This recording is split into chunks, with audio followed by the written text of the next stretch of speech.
കേരളത്തിലെ പല വീട്ടകങ്ങളിലും ഇപ്പോൾ ചോരയുടെ ദുർഗന്ധമാണ്.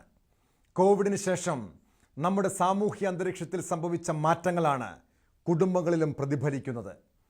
ആലുവയിൽ മകളുടെ വായിൽ വിഷമൊഴിച്ച് കൊലപ്പെടുത്തിയ പിതാവ്, മാവേലിക്കരയിൽ മകളെ കൊന്ന ശേഷം ജീവനൊടുക്കിയ യുവാവ്, തിരുവനന്തപുരത്ത് 1 മാസം പ്രായമുള്ള കുഞ്ഞിനെ കിണറ്റിലെറിഞ്ഞ് കൊലപ്പെടുത്തിയ അമ്മ. ഇതുകൊണ്ടും തീർന്നില്ല.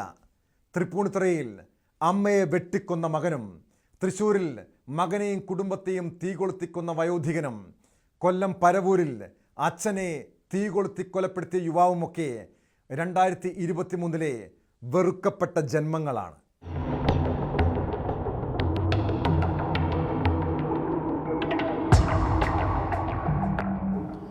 ആലുവയിൽ ഇതര മതവിഭാഗത്തിൽപ്പെട്ട സഹപാഠിയെ പ്രണയിച്ചതിന്റെ പേരിൽ 9ാം ക്ലാസ്സുകാരിയായ മകളെ മർദ്ദിച്ച് നിർബന്ധിച്ച് വിഷം നൽകി കൊലപ്പെടുത്തിയ പിതാവിന്റെ വാർത്ത കേരളം ഞെട്ടലോടെയാണ് കേട്ടത്.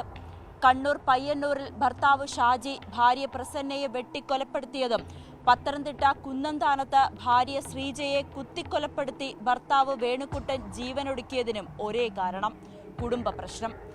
എറണാകുളം ചെമ്പരിക്കയിൽ ഭാര്യയെ വെട്ടിക്കൊലപ്പെടുത്തിയ ഭർത്താവ് രവിയെ പിടികൂടുമ്പോൾ അമിത മദ്യലഹരിയിലായിരുന്നു. ഭാര്യ അനുവിനെ സംശയമായിരുന്നു രവിക്ക്. ഇതിനെ ചൊല്ലി വീട്ടിൽ എന്നും വഴക്കായിരുന്നു. പിന്നാലെ വീട്ടിൽ ആരുമില്ലാതിരുന്ന സമയം നോക്കി ഭാര്യയെ വെട്ടിക്കൊലപ്പെടുത്തുകയായിരുന്നു. ആലപ്പുഴ തിരുവമ്പാടിയിൽ 65 വയസ്സുള്ള ഭാര്യയെ തലക്കടിച്ച് കൊലപ്പെടുത്തിയ ശേഷം 75 വയസ്സുള്ള ഭർത്താവ് പൊന്നപ്പൻ കൈഞ്ഞരമ്പ് മുറിച്ച് ആത്മഹത്യ ചെയ്തു. കാരണം കുടുംബ വഴക്ക്. ഭാര്യയുടെ ആത്മഹത്യയ്ക്ക് ശേഷം 2ാം വിവാഹത്തിന് മകൾ തടസ്സമാകുമെന്ന് കരുതി 6 വയസ്സുകാരിയായ മകളെ മഴുകൊണ്ട് വെട്ടിക്കൊലപ്പെടുത്തിയ അച്ഛൻ ശ്രീ മഹേഷ് പിന്നീട് ആത്മഹത്യ ചെയ്തു. കൊല്ലം തേവരക്കരയിൽ 80 വയസ്സുള്ള ഏലിയാമ്മ വർഗീസിനെ മർദ്ദിച്ച ഹയർ സെക്കൻഡറി അധ്യാപികയായ മരുമകൾ മഞ്ജുമോൾ തോമസിന്റെ ദൃശ്യങ്ങൾ കണ്ട് നമ്മൾ ഓരോരുത്തരുടെയും ഹൃദയം നടുങ്ങിയതാണ്. കൊച്ചി മരടിൽ മാനസിക പ്രശ്നമുള്ള മകൻ 75 വയസ്സുള്ള മാതാവിനെ ഫ്ളാറ്റിനുള്ളിൽ വെച്ച് അതിക്രൂരമായി വെട്ടിക്കൊലപ്പെടുത്തിയതിന് കാരണം സ്വിഗ്ഗിയിൽ നിന്നും ഫുഡ് ഓർഡർ ചെയ്തതിനെ എതിർത്തതിന്. നെടുങ്കണ്ടത്ത് ഭാര്യാപിതാവിനെ മരുമകൻ വെട്ടിക്കൊലപ്പെടുത്തിയത് കുടുംബകലഹത്തെ തുടർന്ന്. കോഴിക്കോട് കുറ്റിക്കാട്ടൂർ സ്വദേശി സൈനബയെ സുഹൃത്ത് സമദ് കൊലപ്പെടുത്തി കൊക്കയിൽ തള്ളിയത് പണത്തിനും സ്വർണത്തിനും വേണ്ടി.